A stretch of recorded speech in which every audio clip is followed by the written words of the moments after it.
Sakto yung ganitong ulam lalo na kung medyo makulimlim ang panahon. Ang sarap kayang mag-ulam ng sinigang sa miso na bangus.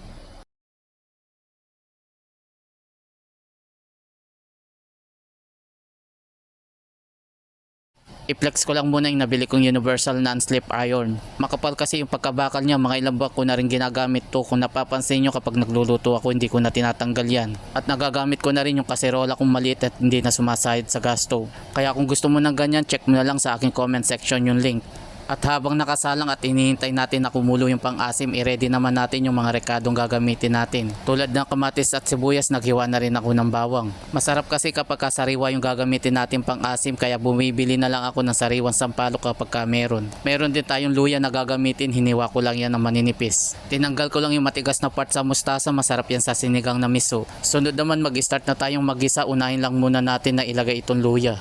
Lutuin lang natin ito ng maigi, kapag okay na pwede na natin isunod naman itong bawang. At habang pinapanood mo at nagustuhan mo yung ating recipe, paki-like and share mo naman. Isunod na natin ilagay itong sibuyas. Diretso lang tayo sa paghalo, kapag nag-translucent na pwede na natin ilagay naman itong kamatis. Lutuin lang natin ito ng saglit tapos timplahan muna natin ito ng kaunting patis. At nang magkaroon lang ito ng kaunting lasa at diretso natin ulit yung paghalo. Pag okay na pwede na natin ilagay naman yung miso. At kung nakarating ka na dito sa bahagi ng aking video, paki-comment mo naman kung tagasan ka para malaman ko kung saan lugar ako napapanood. After natin maigisa yung miso, ibuhos na natin yung pang-asim natin. Gumamit na lang ako ng salanat nang hindi sumama yung sapal.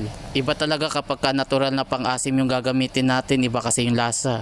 Halos magkapresyo lang naman sila ng powder na tamarin, kaya bumibili na lang ako ng sariwang sampalok. Pero kung wala talaga akong mabili na sariwa, tsaka na lang ako bumibili sa tindahan. Ilagay na natin yung siling panigang at timplahan na rin natin ng powder na paminta at haluin lang natin ito ng saglit. Shoutout nga pala sa mga bagong followers, ganun din sa mga nakapollow sa atin. Maraming salamat po sa inyo at syempre sa mga silent viewers na rin. Haluan lang natin ito ng saglit at pakukuluan natin ito ng ilang minuto. Balikan na lang natin yan kapag kumulo na, at kung nagustuhan mo yung ating recipe, paki-like and share mo naman. Kapag okay na, pwede na natin ilagay yung isda. Haluin lang natin ito ng saglit at takpan at pakukuluan lang natin ito ng ilang minuto. Padali lang naman kasi maluto yung bangus. After nga ng ilang minuto, pwede na natin naman ilagay itong okra. Lutuin lang natin yan hanggang sa maging half cook na yung okra at pwede na natin ilagay naman yung dahon ng mustasa.